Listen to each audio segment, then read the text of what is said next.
What's up, everybody? And today we're checking out why can't the US build any new F-22 Raptors.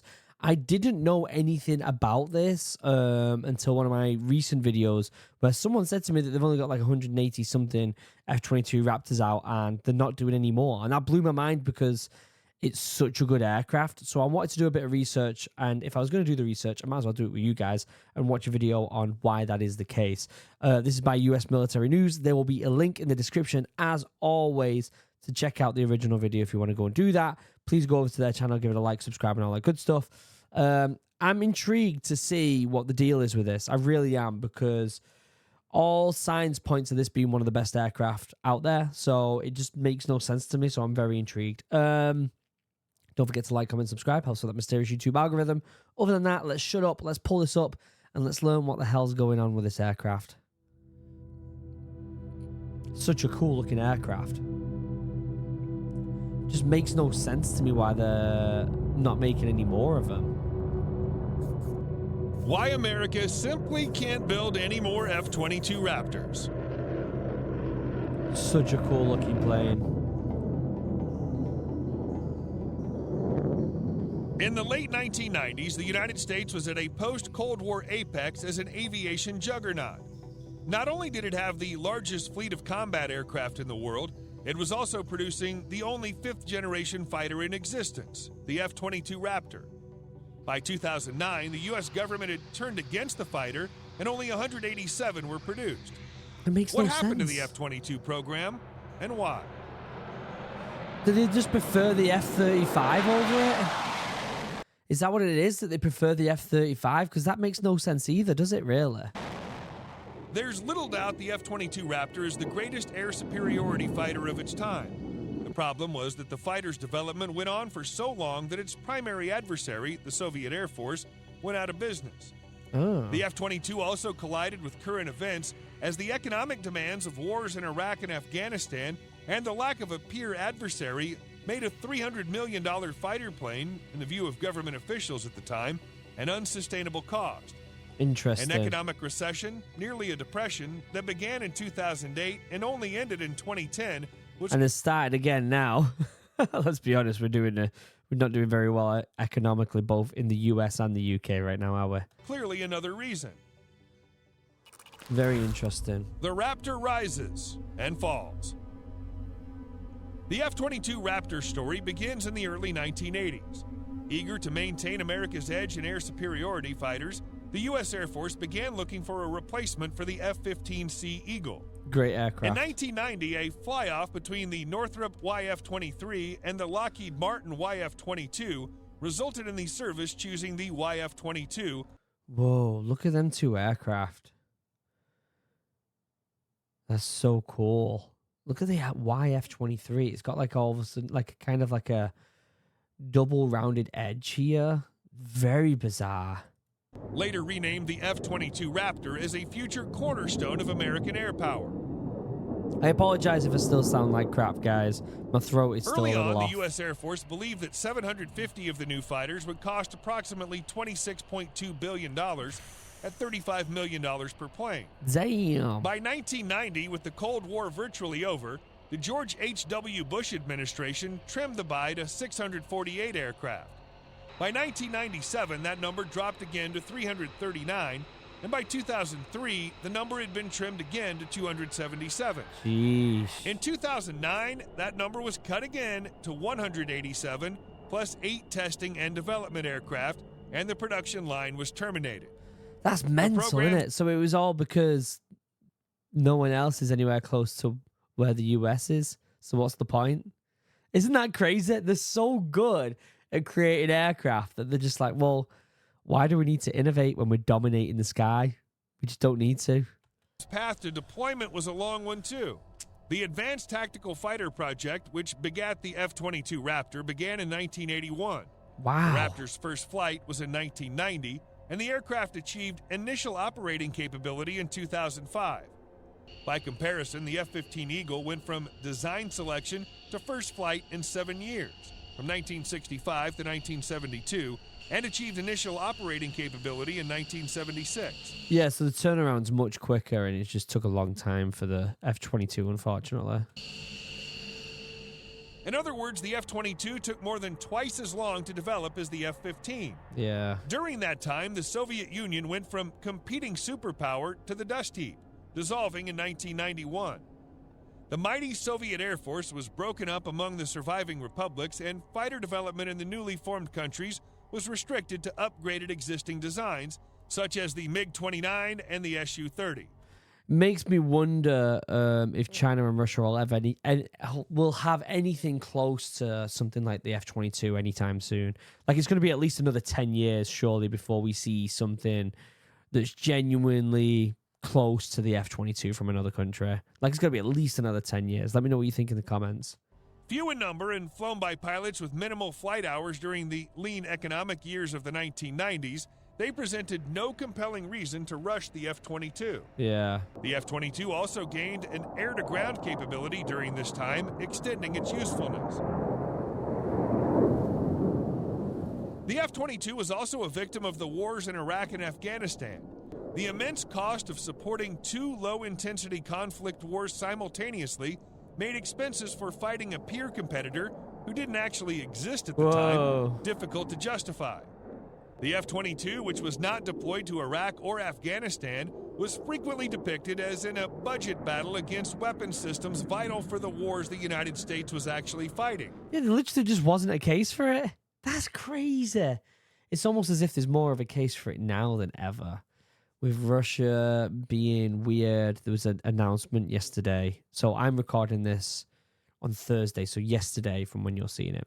On Wednesday, there was an announcement that there was some sort of giant security risk that came out, and people were speculating that Russia are trying to put nukes in space, which is obviously against some of the treaties. And it's almost as if it's almost as if we've entered a Cold War again, and there's this rush for technology, not just between the US and Russia, though. It's almost as if it's the US. It's almost as if it's the West versus the East, right? You've got Russia, China, Iran, all kicking off with the West. And so it's almost as if we've entered another Cold War, isn't it? And we could probably do with the advanced technology now. The F-22 was, fairly or not, often depicted as a program funded at the expense of the mine-resistant ambush-protected vehicles that saved ground troops in Iraq and Afghanistan from the dangers of improvised explosive devices. Yeah.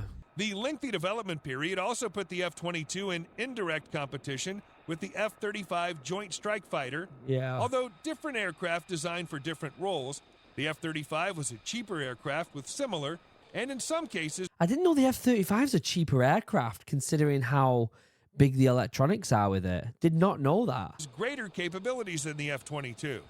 And it apparently played a role in Defense Secretary Robert Gates recommending F-22 termination. Wow, I did not know that. As Gates did so, he recommended accelerating the F-35 program instead. Because when I presume dogfighting and air-to-air combat, the F-22 beats the 35. But the F-35 just has it's just that like next step in technology. So for it to be cheaper, that's crazy. Gates predicted that the United States would have 1,700 F-35s by 2025, a number that, given the cost overruns and delays of the controversial program, the Pentagon is unlikely to meet. Finally, in 2008, the United States entered the worst economic crisis since the Great Depression, with GDP tumbling a staggering 8% in 2009, the year the decision was made to halt F-22 production. The recession would last until 2010, and the recovery is still arguably ongoing. No, it's just getting worse again now.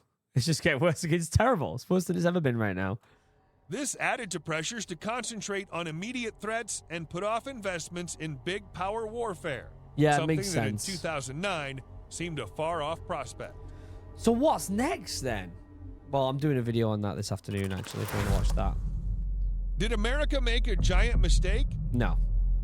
Not at all. 8 years after the termination of the F-22 program, with the benefit of hindsight, the verdict of history is mixed.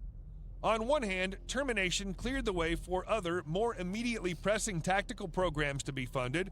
Lives were undoubtedly saved by diverting billions to MRAP production. Yeah. On the other hand, So it was more of a, what do we actually need right now, right?